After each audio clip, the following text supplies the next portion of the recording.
Hi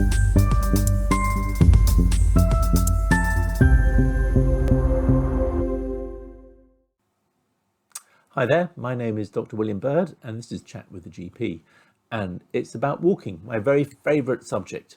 So let's get into it and just understand why it is so important to know about walking and what we should be doing. So let's start off by looking at some of other people's views on walking. And the great historian Trevelyan in the turn of the century said, "I have two doctors, my left leg and my right." And he's absolutely right. When we look at what we can get sorted out through walking, it's pretty much, as a GP, what I would love to be able to do to a lot of patients, but haven't got the ability. Walking has. It also has that repossession of the soul. There's something about it that when you come back, you feel so much better after a walk. So we'll look at some of the evidence about why that can be. So how much walking? Well, just anything. If you're not doing anything at all, if you're sitting at a desk or sitting at home all the time and not doing any walking, just start gently, get it going. Look at this life expectancy.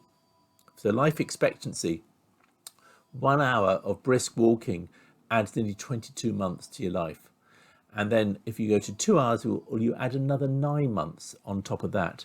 And 3 hours, another 4 months after that. So you can see that the return gets less and less. But just going from nothing to something, just to that 1 hour a week, and we're just talking about a week here, is really beneficial.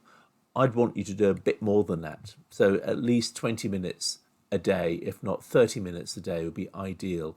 Perhaps divided into 2 15 minutes if you're working from home, going up in the morning and in the evening. But this is kind of the levels that we should be doing. And when we look at steps, people say, well, it's got to be 10,000 steps. Well, I remember the researcher who brought that out back in the 90s, and she didn't expect it to be the kind of go-to number that everyone is using now. She did it just as part of her research, but actually it's quite a high number for a lot of people. You don't need to get to 10,000. It's a great number to go for, but anything between 6,000 and 9,000 is going to be okay. Below 5,000, you're starting to get into territory of being a little bit more sedate, and you should be doing a bit more than that. So don't have to get to 10 if you want to, that's brilliant, but a bit lower than that, absolutely fine, and that will have a huge amount of benefit. And don't forget, the amount of muscles that are being used for walking is not just in the lower leg, but it goes on the oblique, giving you that core strength as well. So as we know, when muscles are contracted, you release myokines, and myokines are the brilliant thing which calm down the inflammation, and inflammation is the thing that causes so many diseases. So the more of those big muscles you're using, the more myokines are being released, which will help calm down all that dangerous chronic inflammation. And walking with poles adds two lots of benefit. First of all, you're going to use up more muscle, because you're using your upper core as well and your muscles in your arm. So you're going to expend more energy, but also you're going to take some of the load away from your knees and your hips. So if you've got problems there, poles can make a massive difference. So I would recommend that you can go ahead and try Nordic walking if you possibly can. So what is the nitty gritty of where walking benefits? Well, one of the things it gets rid of is all that horrible stuff called visceral fat. And visceral fat is the nasty. It's the fat that causes that inflammation. It's the fat that accumulates when we've been sedentary, when we're eating too much sugar or carbohydrate, and it's the one that causes pretty much every disease, including psychiatric diseases. So walking is a one way of getting rid of that before it gets rid of other fat. You may not change much of your weight, but if you can get rid of that visceral fat, that is a massive achievement. And don't worry about your joints so much. People will get pain, particularly if you've got a bit of arthritis in your hips and knees, but walking won't do any damage to those joints. Gentle walking will only enhance the cartilage, and the thickness of that cartilage actually goes up after walking. Yes, it hurts to start with. Some of that may be ligament, some of that may be the cartilage, bit of paracetamol, but you're not doing any damage, you're repairing it. That's really important to know. Please keep walking. If you stay still, the cartilage will dry up and crumble away. So walking actually makes it more moist and harder and allows it to thicken up as well. Then depression. Well, we know that it releases something called BDNF, or brain-derived neurotrophic factor, which repairs the brain and helps to prevent both dementia and also depression. It absolutely helps to make you feel more confident as well, which is that resilience, that self-esteem when you're going through. Takes away the inflammation, which causes so much of a depression, and it also slightly reduces the impact of some of the stress hormones like cortisol, which come through.